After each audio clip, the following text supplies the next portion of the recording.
What's up guys, my name's Timbo, and welcome back to some more Destiny 2. As we approach the release of the Witch Queen this week, so ends Season of the Lost and the 30th anniversary content. Unless you're one of the many people that couldn't progress in the Exorcism mission, then I guess it will continue to live on forever. Now, Dares of Eternity and Grasp of Avarice is staying in the game. I'm just saying that in a sense of they're no longer the most recent content drop.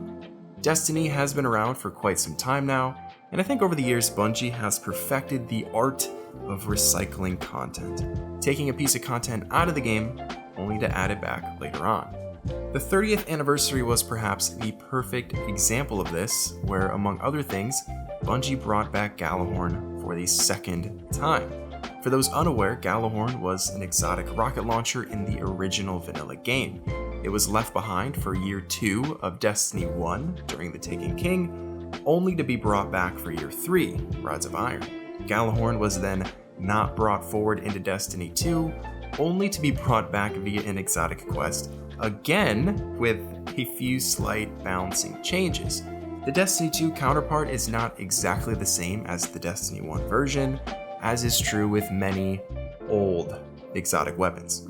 There is simply a ton of Destiny content at this point: weapons, armor, strikes, crucible maps, raids, dungeons, Gambit, I suppose.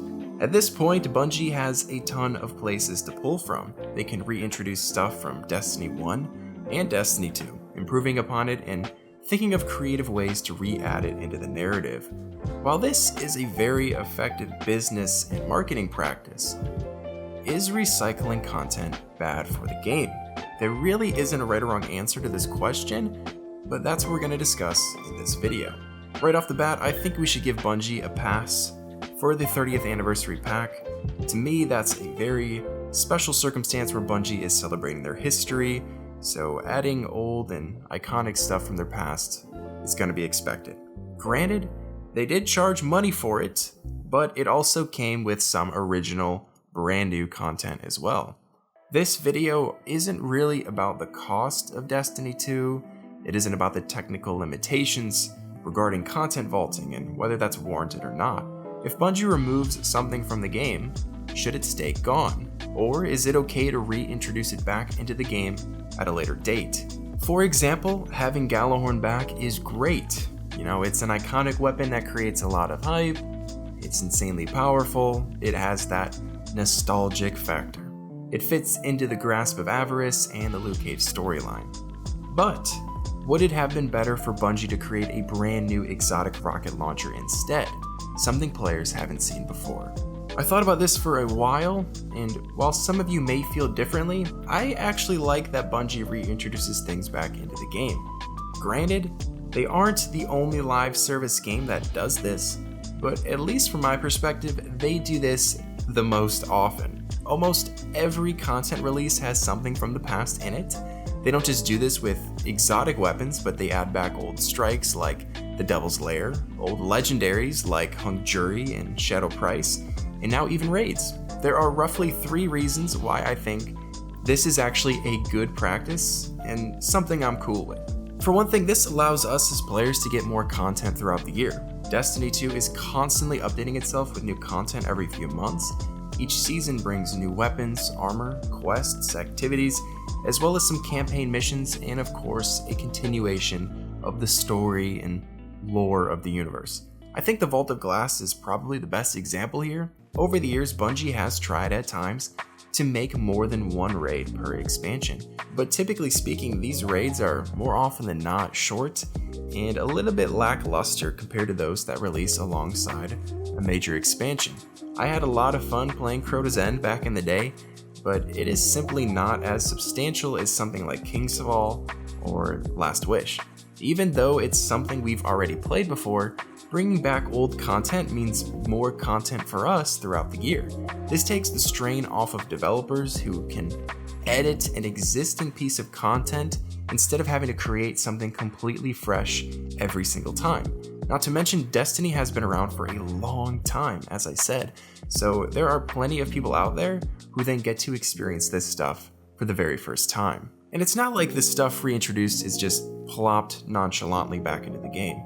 Things like Gjallarhorn and Hawkmoon, for example, were changed, Hawkmoon especially, for Destiny 2.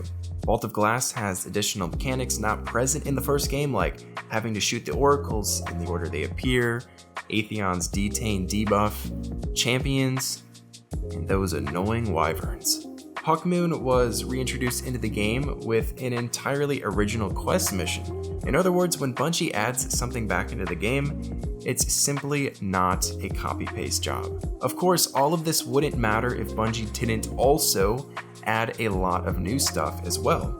At the end of the day, recycled content is almost always supplemental to a greater percentage of fresh content. The number of new weapons, new armor, new gameplay mechanics, new strikes, new raids, etc. always outnumber recycled content. I feel like since I said that and posted it online, one day that will cease to be true and I will eternally be memed. But as of today, in February 2022, Bungie releases way more original stuff than recycled stuff. More often it's like Gjallarhorn. Gjallarhorn is a reward to a new piece of content.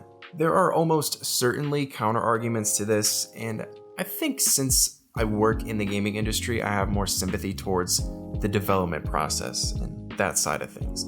The Destiny player base is huge, so there will definitely be lots of different feelings when it comes to this sort of thing. There are people who want only new stuff, but I'm sure there's also a lot of people out there who would be super excited if Bungie brought back King's Fall or the Nexus or No Land Beyond.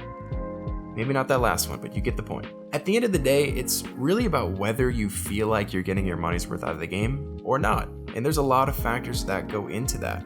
I'm at a place where I feel like I am, and looking at how well Destiny 2 is doing right now, I'd be willing to bet the majority of people are satisfied with the content in Destiny 2. The frequency it gets updated, the quantity of it, and the quality of it. But then again, this is Destiny 2, the game people love to complain endlessly about, yet still play 24/7. That's gonna do it for me today. My videos might be a little bit shorter like this one is moving forward. It will probably change on a case-by-case basis. I want to get to the point where I can release one video per week, but work takes a lot out of me creatively and is my top priority. YouTube is a hobby of mine. But I am truly incredibly thankful for the support over the years and will do my best to not only create content as consistently as possible, but ensure I'm creating things at a quality that I'm proud to release.